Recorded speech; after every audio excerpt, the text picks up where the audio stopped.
Récemment, j'ai aidé une femme qui avait du mal à occuper un emploi à temps plein en raison de crises d'angoisse et d'une dépression postpartum. Après la naissance de son deuxième enfant, son état était tellement grave qu'elle ne pouvait travailler qu'à temps partiel. Puisqu'elle faisait moins d'argent, elle avait du mal à payer ses factures et a commencé à vivre à crédit. Graduellement, ses finances ont commencé à en souffrir. Sa dette et ses paiements d'intérêt s'accumulaient plus vite qu'elle ne pouvait les payer. Son mari était indifférent à sa cause et ne lui apportait pas beaucoup de soutien émotif. Ils avaient des comptes bancaires distincts et chaque fois qu'elle lui demandait de l'aide, il lui répondait que si elle travaillait à temps plein, elle n'aurait pas de mal à payer ses factures.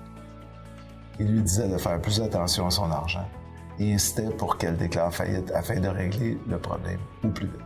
J'étais vraiment triste pour elle. Elle se sentait coupable et avait honte, et je pense que la pression exercée par son mari et ses commentaires envenimaient la situation. Quand je l'ai rencontrée, elle espérait trouver un moyen de se sortir de ses dettes et de payer ce qu'elle devait. Je savais qu'à long terme, sa santé et sa réussite dépendaient de la résolution de cette situation et aussi de l'acquisition de compétences, d'établissement de budget et de gestion financière pour qu'elle ne retombe pas dans le même piège. Mais par-dessus tout, elle allait reprendre confiance en elle, une confiance qu'elle avait perdue il y a longtemps. Au fur et à mesure des progrès réalisés, je sentais qu'un poids énorme s'enlevait de ses épaules.